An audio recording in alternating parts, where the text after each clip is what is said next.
तर नमस्कार प्रिय वाचक मित्रांनो, आपल्या मराठी चॅनलमध्ये आपले सहर्ष स्वागत आहे। आपण आपल्या चॅनलवर केंद्र सरकार आणि राज्य सरकार यांच्या विविध योजना घेऊन येत असतो, जसे शैक्षणिक योजना, कृषी योजना आणि सरकारी योजना।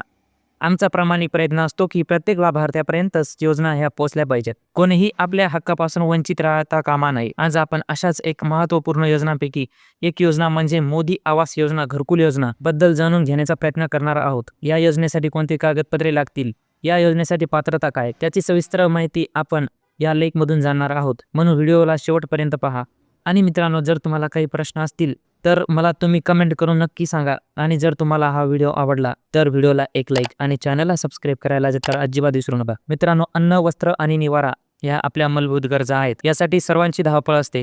प्रत्येकाला वाटतं आपलं स्वतःचं हक्काचं घर असो। काही ठिकाणी खूपच बिकट परिस्थिती आपल्या दिसून येतात, जसे रोडला लागून पाल लावून राहणारे लोक, गावामध्ये झोपडी करून राहणारे लोक, काही घटनांना तर 2 वेळेच्या जेवणासाठीही संघर्ष करावा लागतो। तर ते घर कुठून बांधणार?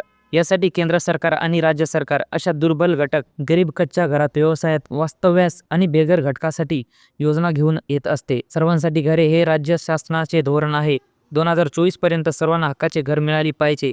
त्यानुसार राज्यात ग्रामीण भागातील बेघरांना घरकुल उपलब्ध करून देण्यासाठी केंद्र सरकार आणि राज्य सरकार विविध योजना राबवत आहेत। तसेच ग्रामीण गृहनिर्माण कार्यक्रमांतर्गत विविध योजनांचा ज्या लाभार्थ्यांना हक्काची जागा नाही त्यांना जागा उपलब्ध करून देण्याकरिता पंडित दीनदयाळ घरकुल खरेदीसाठी अर्थसहाय्य योजना, तसेच निवासी प्रयोजनार्थ अतिक्रमणे नियमाकुल करणे, शासकीय जमिनी विनामूल्य उपलब्ध करून दे इतर कार्यक्रम राबविण्यात येत आहे। मित्रांनो, आता आपण पाहूया मोदी आवास घरकुल योजना लाभार्थी पात्रता काय काय आहे। तर त्यासाठी अर्जदार हा महाराष्ट्राचा रहिवासी असला पाहिजे। लाभार्थी हा इतर मागास प्रवर्गातील असावा। त्यानंतर तिसरा आहे, लाभार्थ्याचे किमान महाराष्ट्र राज्यातील वास्तव्य किमान 15 वर्ष असावं, म्हणजे महाराष्ट्रात त्यांनी 15 वर्ष राहिलेलं पाहिजे। मित्रांनो, अर्जदाराकडे स्वतःची जागा, शासनाने दिलेली जागा असणे आवश्यक आहे। लाभार्थ्याचे स्वतःचे किंवा कुटुंबाचे मालकीचे स्वतःचे पक्के घर नसावे कोणतेही।